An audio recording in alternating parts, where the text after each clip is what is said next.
Zeroing in on zero conditionals, fixing the errors. Hello everyone, and welcome to our English learning session today.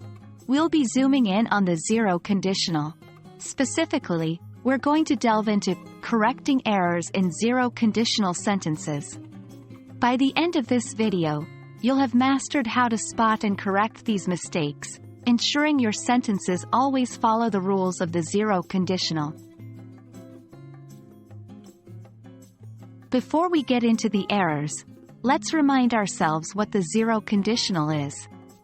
The zero conditional is used to talk about facts, general truths, or things that always happen under certain conditions. It uses the structure if, when plus present simple, present simple. For instance, if it rains, the grass gets wet. In this section, we'll look at some of the most common errors people make when constructing zero conditional sentences. 1. Incorrect verb tense.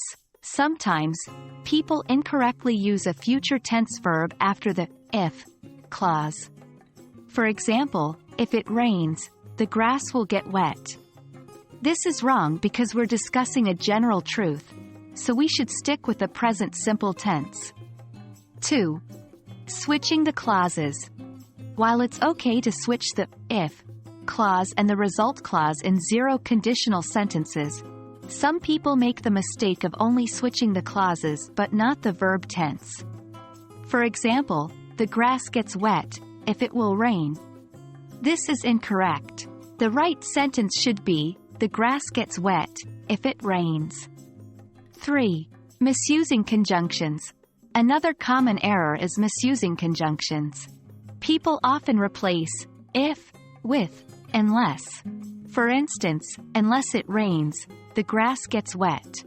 This is incorrect because unless means if not. The correct sentence should be, unless it doesn't rain, the grass gets wet. Now, let's apply what we've learned to fix some incorrect zero conditional sentences. 1. Incorrect. If the sun shines, the flowers will bloom. Correct. If the sun shines, the flowers bloom. 2. Incorrect. Unless it's cold, you sweat. Correct. Unless it's not cold, you sweat. 3. Incorrect. If I practice regularly, I will improve my skills. Correct. If I practice regularly, I improve my skills. Remember to always use the present simple tense for both clauses and watch out for the correct use of conjunctions. And that's a wrap. I hope this session has been helpful in understanding how to spot and correct errors in zero conditional sentences. Remember, practice is the key to mastery. So keep practicing and you'll get better at it in no time. Thanks for joining us today and happy learning.